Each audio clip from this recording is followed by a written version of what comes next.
विवेक के बिना फंस जाओगे, और विवेक है पहचान। जब हमसे किसी ने प्रेम करने की चेष्टा की तो हमने उल्टा किया है, इसके आगे कोई टिका नहीं। अगर टिक जाए तो जहां हम है वहीं वो पहुंच जाएगा। दुख, क्लेश, बंधन, ममता, आसक्ति, अज्ञान सबका अभाव हो गया, अखंड आनंद, उसे मोक्ष कहते हैं। विवेक किसे कहते हैं? जो संसार का और भगवान का ज्ञान करा दे, सत असत का जो निर्णय कर दे, उसे विवेक कहते हैं। भगवान ही अपने हैं, संसार सब स्वप्निक है, ये अंदर बात बैठ जाना विवेक है। तो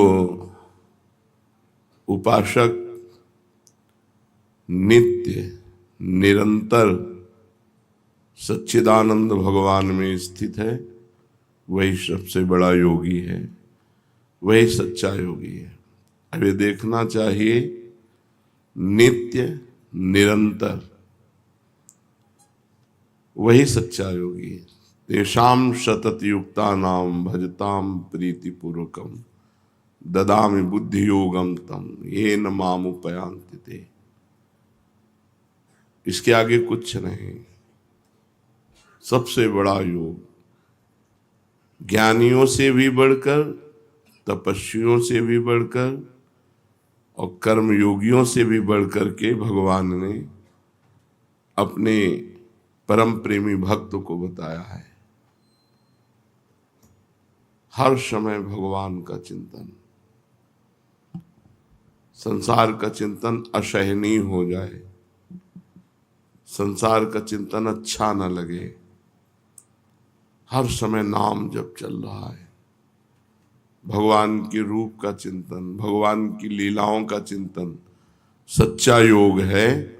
जीव का नित्य सत्य सच्चिदानंद रूप भगवान से नित्य जुड़े रहना। योग माने होता है जुड़ना, हर समय भगवान से जुड़े रहना। तो ये संसार असत्य है, क्षणभंगुर है, क्या ये ठीक है? हाँ, भूत काल, वर्तमान काल और भविष्य काल, तीनों कालों में इसकी सत्ता नहीं संसार की, ये स्वाप्निक है, इसलिए पूर्ण सत्य है। इसमें कुछ सार बात नहीं, जैसे भूसी में कोई सार बात नहीं होती, ऐसे ये जो आप देख रहे हो नाना प्रकार की भोग विलासता, जैसे आपने स्वप्न में देखा तो जगह तो सार बात क्या मिली? कुछ नहीं। मरोगे तो तुम्हारे पास क्या जाएगा? अब जैसे बड़ी बड़ी बिल्डिंगें, मोटर, कार, रुपया, पैसा, ये सब ऐसे स्वाप्निक है, इसमें कोई सत्य थोड़ी है। अभी शरीर छूट गया तो क्या लेके जाओगे? कुछ नहीं। यही बात जब समझ में आती है तो भगवान शिव कह रहे हैं, उमा कहूं मैं अनुभव अपना। भगवान शिव अपना अनुभव बता रहे हैं। सत हरि भजन जगत सब सपना। सत्य है, जितना भजन कर लो। बड़े भाग्य हैं कि आप भजन मार्ग में हैं, नहीं तो संसार मार्ग में बस उन्हीं भोगों का चिंतन, रुपया का चिंतन, परिवार का चिंतन, राग द्वेष का चिंतन, हर समय व्यर्थ समय नष्ट करना। संसार का चिंतन, व्यर्थ समय नष्ट करना, ये असत्य है, इसमें कुछ भी सत्य नहीं। इसलिए कभी उत्साह नहीं होता विवेकी जनों को, ज्ञानी जनों को, भक्त जनों को। कुछ भी मिल जाए सब छूटने वाला है यार, अभी शरीर छूट जाए तो सब छूटने वाला है, कुछ उत्साह नहीं। हाँ, ये वादा हो कि तुम मरोगे नहीं, तो भाई चलो मरेंगे नहीं, स्थायी घर बन गया बढ़िया।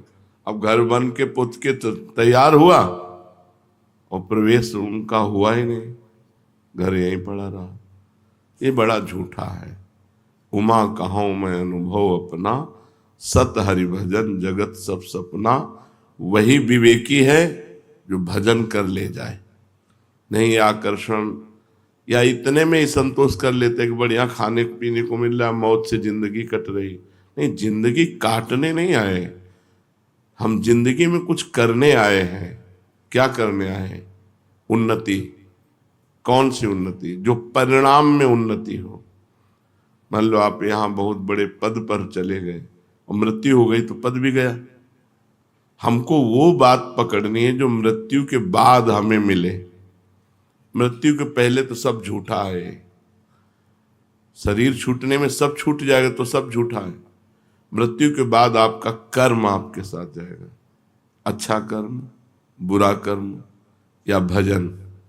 भजन करो तो अच्छा बुरा दोनों को मिटाकर भगवान की प्राप्ति हो गई। तो कम से कम हमसे बुरा कर्म तो न बने। तो इसके लिए हमें बुद्धि चाहिए, और बुद्धि बिना भजन के शुद्ध होती नहीं। इसलिए बड़ा कलह मचा है। जब संसार का हमें कुछ दर्शन होता है तब लगता है ऐसा संसार है। थोड़ी थोड़ी बात के लिए दूसरा पुरुष मिल गया, पत्नी ने अपने पति को जहर खवा दिया बड़ी चालाकी से। अगर भजन नहीं है तो बुद्धि शुद्ध नहीं है। बुद्धि जब तक भगवान के चरणों का चिंतन नहीं होगा तब तक ये नष्ट करती रहेगी। अगर भगवान का भजन नहीं है तो आप गृहस्थी में भी प्रेम पूर्वक नहीं रह सकते। वासना ही तो है। जब अपने पति में संतुष्टता नहीं तो विश्व में संतुष्टता नहीं होगी, चाहे जितना पाप कर लो। जब अपनी पत्नी में संतुष्टता नहीं तो विश्व में चाहे जितनी स्त्रियों के साथ, वो सब पाप कर्म। तो बुद्धि शुद्ध करने के लिए अगर नाम जब सत्संग है तो बुद्धि शुद्ध हो जाएगी, नहीं तो घोर अशुद्ध होती चली जाएगी। और अशुद्ध बुद्धि ऐसी जगह फंसा देगी जहां लाभ नहीं। भजन के बिना राक्षसी भाव पर शासन नहीं हो सकता, और राक्षसी भाव सबके अंदर है। सुमति कुमति सबके उर रहे। सबके हृदय में सुमति है और कुमति है। सुंदर बुद्धि है और असुंदर बुद्धि, राक्षसी बुद्धि है। यदि हम सत्संग सुनेंगे, नाम जप करेंगे तो सुंदर बुद्धि की वृद्धि होगी, और वो हमको अनुभव कराएगी कि संसार में सब कुछ झूठा है। फाइनल में देखो तो सब कुछ झूठा है, लेकिन कोई मानने के लिए तैयार नहीं कि झूठा है। एक एक रुपया, एक एक वस्तु ऐसे सजो सजो के, सीमेंट ऐसी आनी चाहिए कि कल्प तक विनाश ना हो। वो अपना मरने के लिए तैयार है, उनका कुछ पता नहीं कब। बड़ा संसार में क्लेश ही क्लेश है। आप लोग बचे हुए हो, धाम में हो ना, इसलिए असत संसार में भजन बहुत आवश्यक है, बिल्कुल आवश्यक है। जैसे जीने के लिए श्वास आवश्यक है, ऐसे जीवन बिताने के लिए भजन आवश्यक है। यदि भजन नहीं तो बुद्धि कहीं भी बिगड़ जाएगी और फंसा देगी। ब्राह्मी स्थिति में कब रहना चाहिए? अरे हर समय रहना चाहिए, क्योंकि कभी भी मृत्यु हो सकती है। ब्राह्मी स्थिति उसे कहते हैं, मैं शरीर नहीं हूं, मैं भगवान का जो स्वरूप हूं, अपने स्वरूप में स्थित रहना। न तन से न मन से किसी से कोई मतलब नहीं। भक्ति में उसी को जब भागवती की स्थिति कहते हैं, वो भगवान के चिंतन में है। हर समय भगवान के चिंतन में रहना चाहिए, नहीं धोखा है। कब मर जाए कुछ पता नहीं। एक गाय को इधर बांध दिया रोड के किनारे, और उसका गोबर उठा रही थी, और एक ट्रक आया, पीस गया। आराम से अपने बच्चे को लिए जा रही, गाड़ी बहकी हुई आई, उसे मार गई। कब कहां क्या हो जाए कुछ पता नहीं, कब कहां क्या हो जाए। इसलिए हर समय राधा राधा राधा राधा। ब्राह्मी स्थिति में नहीं हो तो भाव में, नाम में, स्थिति में तो रहा जा सकता है।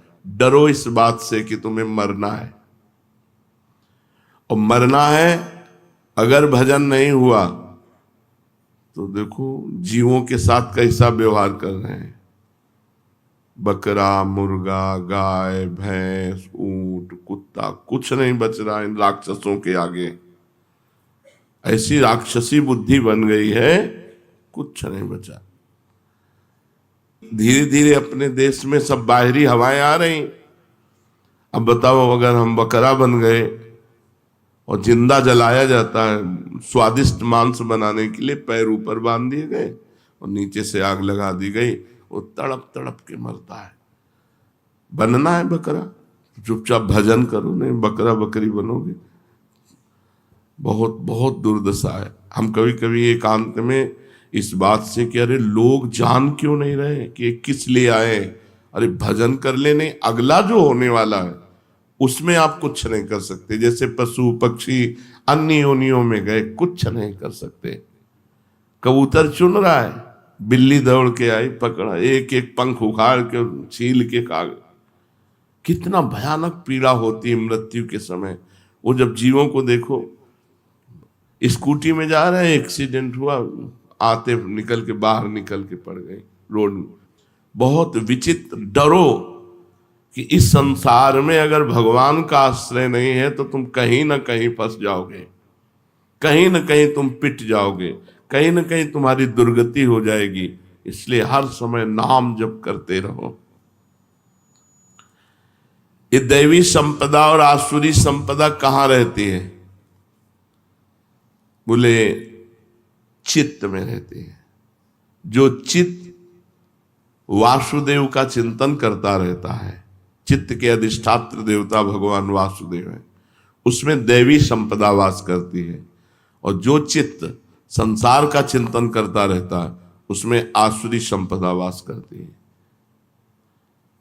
बहुत ध्यान देने योग्य बात है।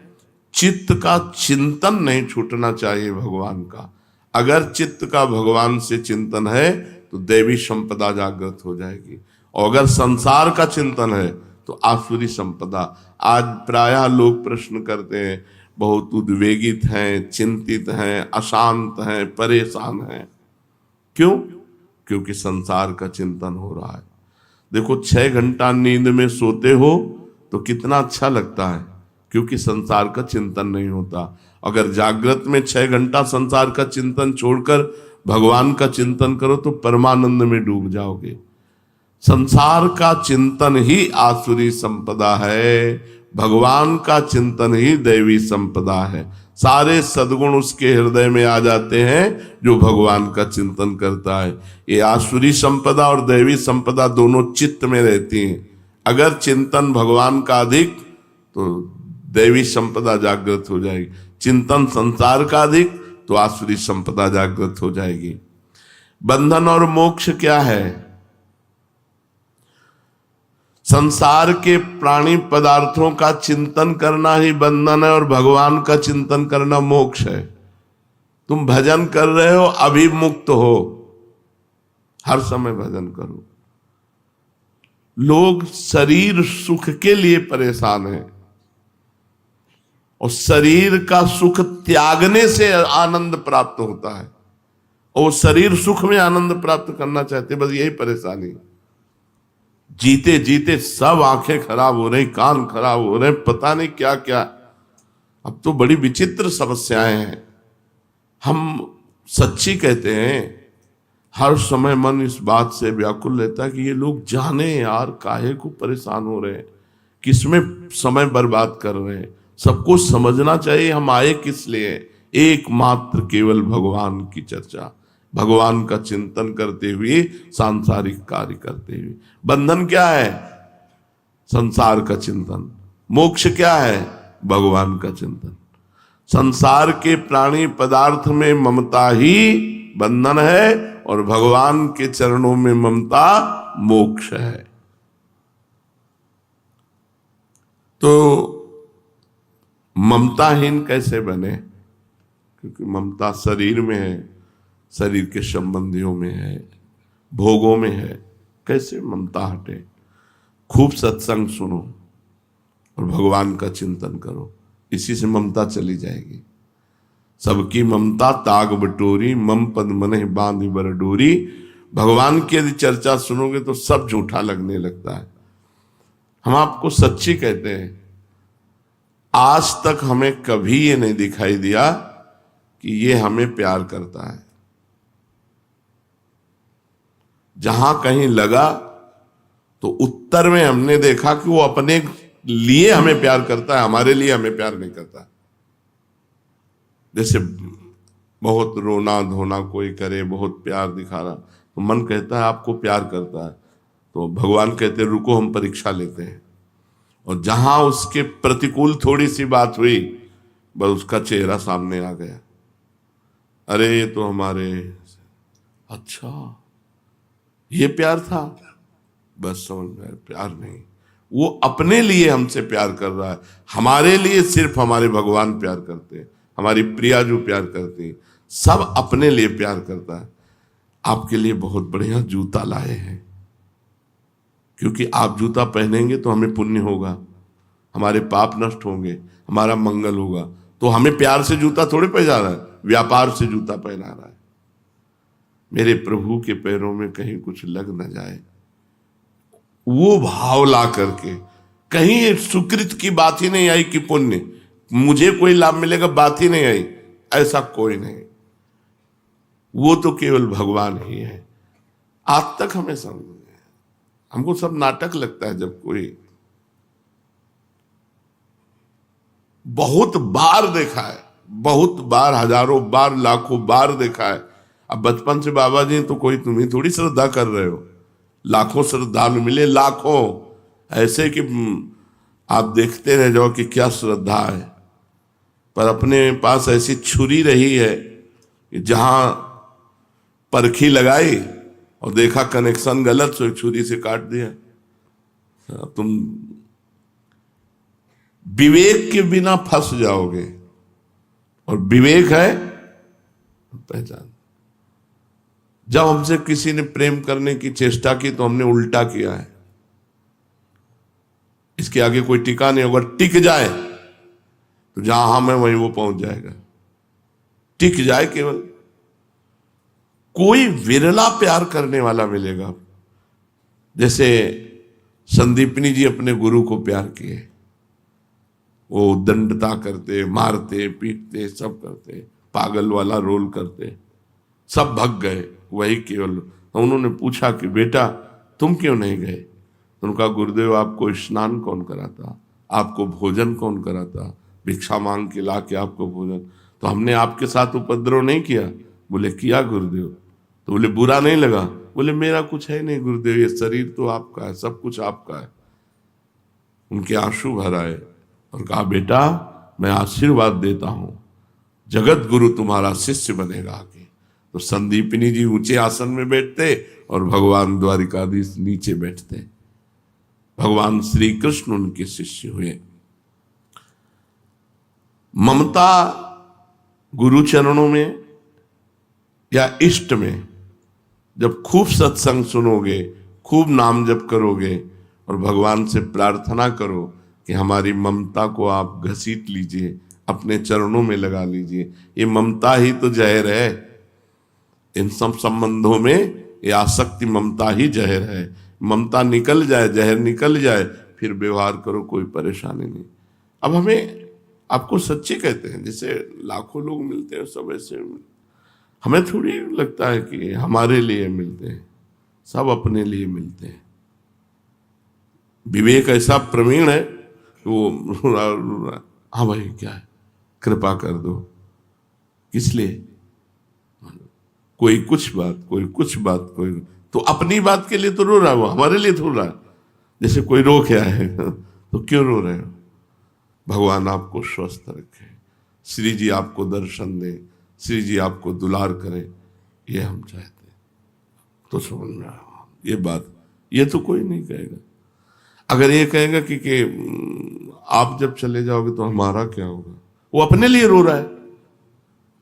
आप हो तो भजन सत्संग सुनने को मिल रहा है साथ में, हमारा क्या होगा? ये नहीं होना चाहिए। हमारा शब्द गायब हो जाए। हम आपको सुखी देखना चाहते हैं, आपको प्रसन्न देखना, ये प्रेम है। प्रेम कहीं बिरला ही होता है, इसीलिए कहीं लगाव नहीं, कहीं लगाव नहीं। जैसे कोई बहुत प्यार से देखने की चेष्टा करता है, अपने सुख के लिए करता है। हमें प्यार तो सिर्फ हमारी लाडली जो करती है, हमारे प्रभु करते हैं। सच्ची कहता हूं, प्रभु कहते हैं। बहुत देखा है, बहुत देखा है, बहुत देखा है, बार बार कर। अच्छा ये हम क्यों बता रहे हैं तुम्हें? तुम ये ना मान लो कि तुम्हें कोई प्यार कर रहा है। रंग बदलते देखा है, रंग बदलते देखा है। एक क्षण कुछ और दूसरे क्षण कुछ और। तो अपने लोग कोई संसारी आदमी थोड़ी है कि हम तुम्हारे, जब तुम प्यार कर रहे थे उसको तौला और जब तुम वार कर रहे थे वचन का उसको तौला। ये वही है जिससे कभी प्यार शब्द हो ही नहीं सकता, केवल प्रभु से। और चूक स्वार्थी पुरुषों में होती ही है, और परमार्थी पुरुष में प्यार नहीं होता और समानता होती है। जैसे आप परमार्थ में चल रहे हो तो जो मैं हूं वही तुम हो, तुम हो वो है। इससे ज्यादा प्यार और क्या हो सकता है? जाओ हम तुमसे तदात्म होते हैं, जो मेरा स्वरूप हो वही तुम्हारा स्वरूप जागृत हो जाएगा। तो कहीं ममत्व न रखे, जननी जनक बंधु सुत दारा, तन धन धाम सुहृद परिवारा, सबकी ममता ताग बटोरी, मम पद मन ही बा। लाडली से बढ़कर प्यार करने वाला कोई, यहां तो कोई है ही नहीं प्यार करने वाला। सच्चाई ये है, तुम जितना प्रियाजू से प्रेम करोगे उतना हम तुम्हें प्रेम करेंगे, और तुम जितना हमसे प्रेम करोगे उतना ही हम तुम्हारे प्रतिकूल मिलेंगे, देखेंगे कि तुम प्रेम करते हो कि नहीं। इसलिए हमसे तो करना मत ही, प्रियाजू से प्रेम करोगे हम तुम्हें बहुत प्यार करेंगे। और प्रियाजू को छोड़ करके तुम सोचोगे कि गुरु साक्षात परब्रह्म, तो तुम कसौटी पे आ नहीं सकते, हम तुमसे प्रतिकूल व्यवहार करेंगे।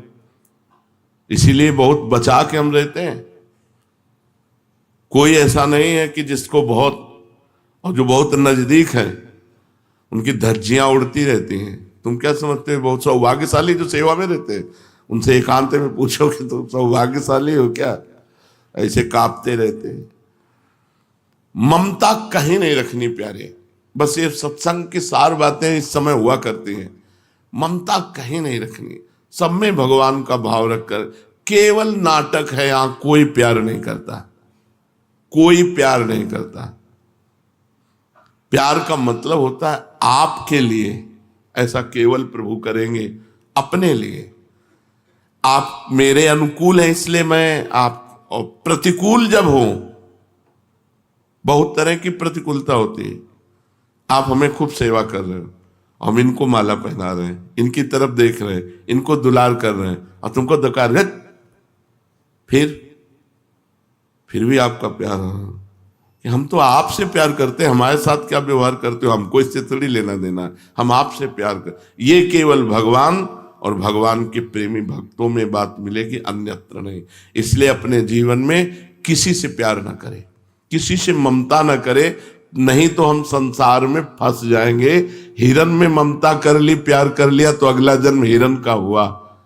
निरपेक्ष रहे। और यहां कोई प्यार नहीं करता, बार बार इसलिए कह रहा हूं कि हमको लगता है हमें कोई प्यार करे, हमें लगता है कोई हमें प्यार करे। तो इस धोखे में न रहना कि यहां कोई तुम्हें प्यार करेगा, तुम्हारा शोषण करेगा, तुम्हें भ्रष्ट करेगा, तुम्हें श्री जी से हटा देगा। श्री जी से जोड़ने वाला प्यार तो केवल इष्ट और गुरु का होता है। मोक्ष में और भगवत प्रेम में क्या अंतर है? वैसे तत्वता तो कोई खास अंतर नहीं है, पर अंतर रहता है। एक तरंग समुद्र में मिल गई, ये हुआ मोक्ष। जैसे दो चीटा चीनी के बोरे में लगे थे, चीनी कढ़ाई में पलटाई गई तो एक चीटा चीनी के साथ चीनी बन गया, यह है मोक्ष। और दूसरा चीटा बोरे के बाहर लगा हुआ उसका स्वाद ले रहा है चीनी का। तो इसे सही माने में कौन से चीटे का सौभाग्य माना जाए? जो स्वाद ले रहा है। जो चीनी बन गया वो तो चीनी बनी गया। इसीलिए यहां कहते हैं कि रसाद्वैत है। एक ज्ञानाद्वैत होकर ब्रह्ममय हो गया, और दूसरा रसाद्वैत होकर रस का स्वाद लेता रहता है। इसलिए मोक्ष को भी प्रेमी जनों ने ठुकरा दिया है। मोक्ष का मतलब है समुद्र की तरंग, तरंग नाम हट गया, वो समुद्र हो गया, अगाध समुद्र, तभी हम ब्रह्मास्मि। लेकिन भक्तजन अद्वैत रहते हैं। कैसे अद्वैत रहते हैं? अपनी ही उस दिना रही, एक रहे नंदलाल। पर वो स्वाद लेते हुए वो नंदनंदन नहीं बन जाते। उनकी दृष्टि में, उनके भाव में, उनके चिंतन में केवल प्रभु है। अपना अस्तित्व ही गायब हो गया, अपना चिंतन ही गायब होगा, केवल प्रभु। मुक्ति किसे कहते हैं? दुख, क्लेश, बंधन, ममता, आसक्ति, अज्ञान सबका अभाव हो गया, अखंड आनंद, उसे मोक्ष कहते हैं। अज्ञान किसे कहते हैं? माया के जितने कार्य हैं सब अज्ञान में हैं। सृष्टि, पालन, संहार, इसी में सब कुछ, ये सब अज्ञान में हो रहा है। ज्ञान में न जन्म है न मरण है, ये सब स्वाप्निक है। इस सृष्टि का सृजन भी स्वाप्निक है, और सृष्टि का पालन भी स्वाप्निक है, और सृष्टि का लय भी स्वाप्निक है। अगर ज्ञान दृष्टि से देखा जाए तो ये एक सिनेमा है, जगन नाटक वैभवा। जगत रूपी नाटक पर्दे पर वो परब्रह्म परमात्मा जादूगर अनंत रूपों में प्रकाशित होकर खेल कर रहा है, अपने आप का सृजन करता है, अपने आप का पालन करता है, अपने आप का लय करता है। ये जो प्रभु के सिवा और कुछ दिखाई दे रहा है, ये सब झूठा है। इसी को जो जान गया उसे मोक्ष कहते हैं। संपूर्ण ज्ञान का नाश हो जाना ही मोक्ष पदवी है। सच्चा भक्त कौन है? जिसकी भोग वासना नष्ट हो गई है। शरीर भोग, खान पान, नाना प्रकार की भोग वासनाएं, प्रारब्ध अनुसार शास्त्र के सम्मत जो शरीर निर्वाह के लिए खान पान वस्त्र मिल गया, उसकी चाह नहीं है। भोगों की चाह का नाश हो जाना ही सच्चे भक्त का स्वरूप है। जाहि न चाही कबहु कछु, तुम सन सहज सने। जिसे कभी कुछ नहीं चाहिए वही सच्चा भक्त है। विवेक किसे कहते हैं? जो संसार का और भगवान का ज्ञान करा दे, सत असत का जो निर्णय कर दे, उसे विवेक कहते हैं। भगवान ही अपने हैं, संसार सब स्वाप्निक है, ये अंदर बात बैठ जाना विवेक है। संसार प्रपंच सब मिथ्या। भगवान, भगवान का नाम, भगवान का रूप, भगवान का धाम, भगवान की लीला, ये सत्य। ये बात हृदय में बैठ जाए तो विवेक, ये हृदय में बैठ जाए सब। जब झूठा है तो फिर क्या? तो इतना विवेक प्रवीण होता है, वो कहे ये बहुत बढ़िया बन रहा, तो मर जाएंगे तो लाद के ले जाएंगे क्या? वैराग्य काटता रहता है, विवेक काटता रहता है। जो भगवान से जोड़े और संसार से हटाए, उसी का नाम विवेक है। और ये विवेक बड़ी कृपा से प्राप्त होता है। भगवान जब कृपा करते हैं तब ये विवेक प्राप्त होता है। क्या होगा? हम अभी से आप 5 मिनट खा लेते हैं, फिर क्या होगा? फिर वही अशांति। हम 5 मिनट भोग लेते हैं, फिर वही अशांति। होगा क्या? परिणाम क्या होगा? इसलिए भोगना ही नहीं, इसलिए खाना ही नहीं। जो प्रारब्धवशात शरीर पोषण के लिए बस वैसे निरपेक्ष होकर डाल ले, हर समय नाम जप। विवेक जब जागृत हो जाएगा तो कहीं अच्छापन नहीं रह जाएगा। ये बुद्धि को ही विवेक कहते हैं या कोई और चीज होती है? तो बोले बुद्धि जब शुद्ध हो जाती है तो उसका नाम विवेक हो जाता है। शुद्ध बुद्धि का नाम विवेक है, और अशुद्ध बुद्धि का नाम अविवेक, अज्ञान है। कब हम जाने कि विवेक जागृत हो गया हमारे? जब मनुष्य एकमात्र केवल भगवान की चाह से युक्त हो जाए, क्योंकि सत्य वस्तु भगवान है, मुझे भगवान चाहिए, और उनकी प्राप्ति के लिए दौड़ पड़े। नाम जप, वाणी पाठ, ठाकुर सेवा, किसी से कोई मत, तब जानना चाहिए विवेक जागृत हो गया। जब केवल भगवान की प्राप्ति के लिए, ये विवेक बस बहुत बड़ा धन है। एक बार जागृत हो जाए विवेक, आपका काम हो गया, वो आपको फंसने नहीं देगा। ऐसी कैंची रहती है, हर समय काटता रहता है, हर समय काटता रहता है।